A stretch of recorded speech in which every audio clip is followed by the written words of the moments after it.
بسم اللہ الرحمن الرحیم۔ النصر نام۔ پہلی آیت اذا جاء نصر اللہ کے لفظ نصر کو اس سورہ کا نام قرار دیا گیا ہے۔ زمانہ نزول حضرت عبداللہ بن عباس رضی اللہ عنہ کا بیان ہے کہ یہ قرآن مجید کی آخری سورت ہے، یعنی اس کے بعد کوئی مکمل سورت حضور صلی اللہ علیہ وسلم پر نازل نہیں ہوئی۔ مسلم، نسائی، طبرانی، ابن ابی شیبہ، ابن مردوے۔ مختلف روایات سے معلوم ہوتا ہے کہ اس کے بعد بعض آیات نازل ہوئی ہیں، لیکن اس امر میں اختلاف ہے کہ قرآن کی وہ آیت کون سی ہے جو حضور پر سب سے آخر میں نازل ہوئی۔ بخاری و مسلم میں حضرت برا بن عازب کی روایت یہ ہے کہ وہ سورہ نساء کی آخری آیت یستفتونک قل اللہ یفتیکم فی الکلالہ ہے۔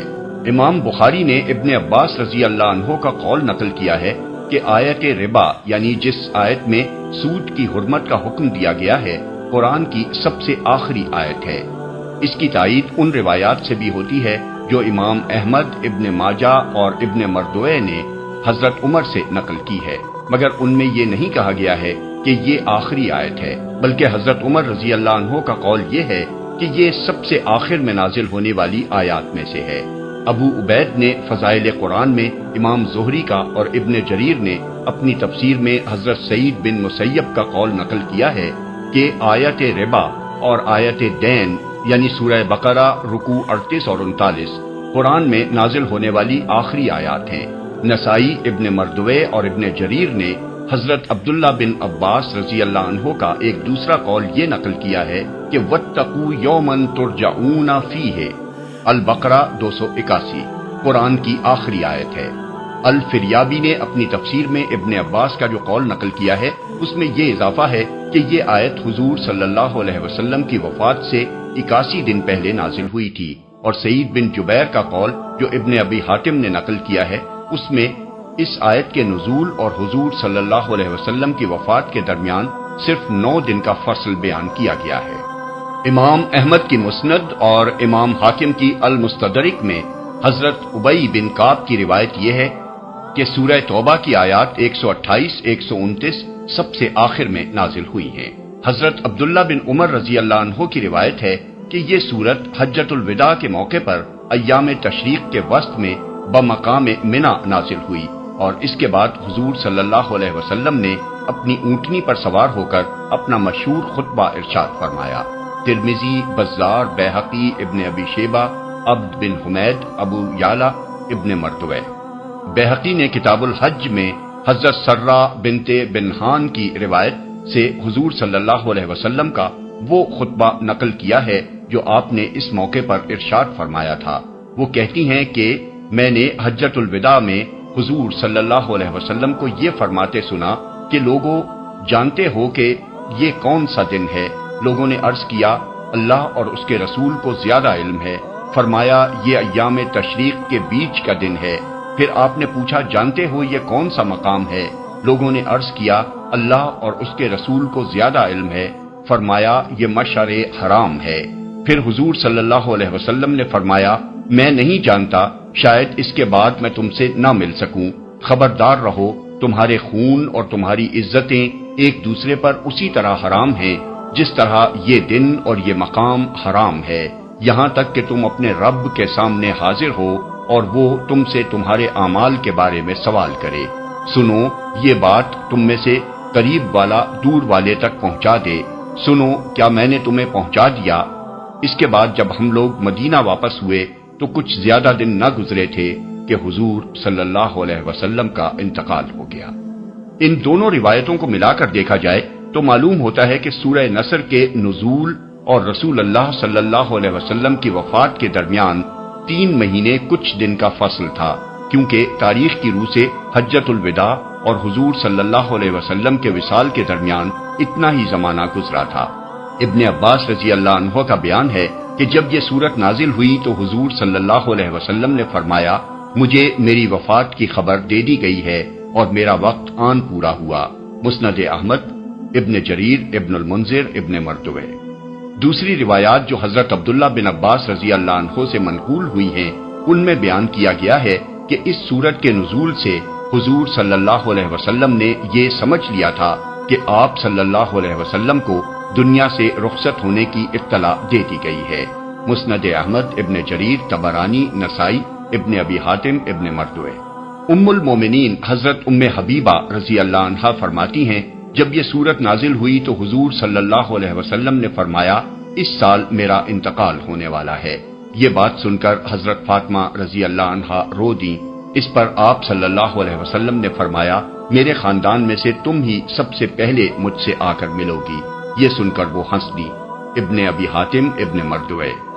قریب اسی مضمون کی روایت بیہقی نے ابن عباس رضی اللہ عنہ سے نقل کی ہے۔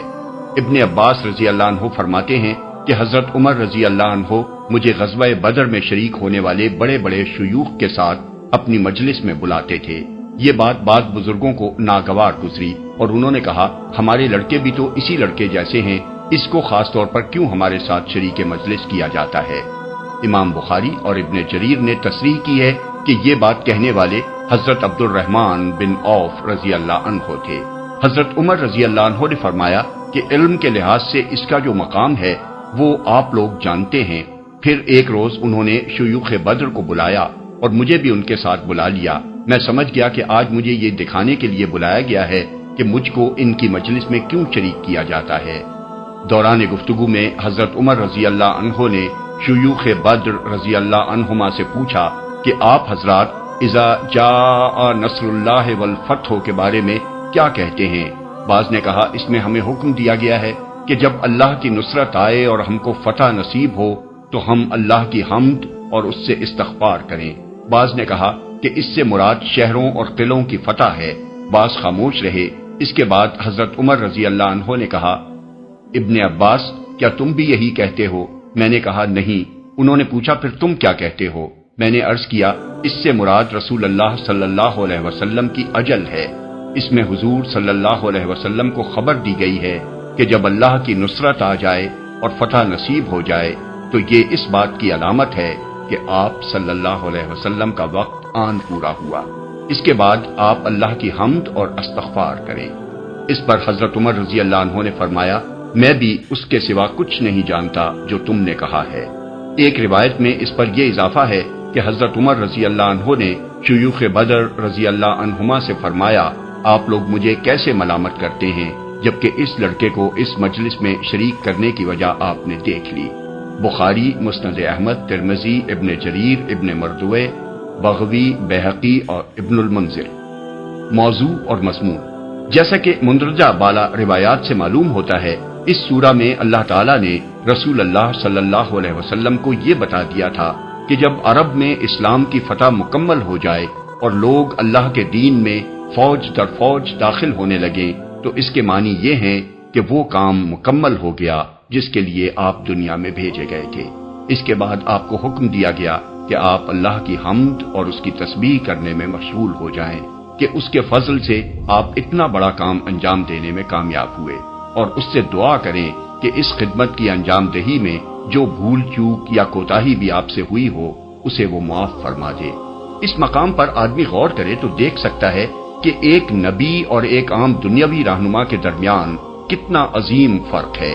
کسی دنیاوی رہنما کو اگر اپنی زندگی ہی میں وہ انقلاب عظیم برپا کرنے میں کامیابی نصیب ہو جائے جس کے لیے وہ کام کرنے اٹھا ہو تو اس کے لیے یہ جشن منانے اور اپنی قیادت پر فخر کرنے کا موقع ہوتا ہے، لیکن یہاں اللہ کے پیغمبر کو ہم دیکھتے ہیں کہ اس نے 23 سال کی مختصر مدت میں ایک پوری قوم کے عقائد، افکار، عادات، اخلاق، تمدن، تہذیب، معاشرت، معیشت، سیاست اور حربی قابلیت کو بالکل بدل ڈالا اور جہالت و جاہلیت میں ڈوبی ہوئی قوم کو اٹھا کر اس قابل بنا دیا کہ وہ دنیا کو مسخر کر ڈالے اور اقوام عالم کی امام بن جائے۔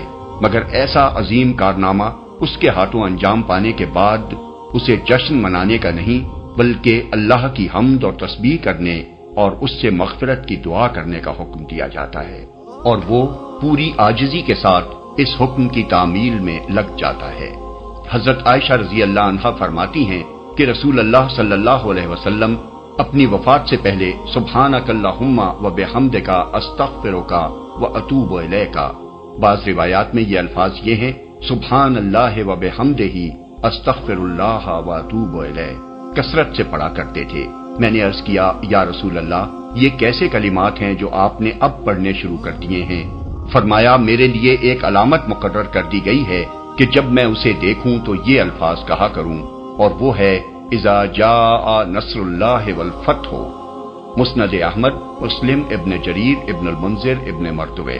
اسی سے ملتی جلتی بعض روایات میں حضرت عائشہ رضی اللہ عنہا کا بیان ہے کہ آپ صلی اللہ علیہ وسلم اپنے رکوع و سجود میں بکثرت یہ الفاظ کہتے تھے، سبحانک اللہم و بحمدک اللہم اغفر لی۔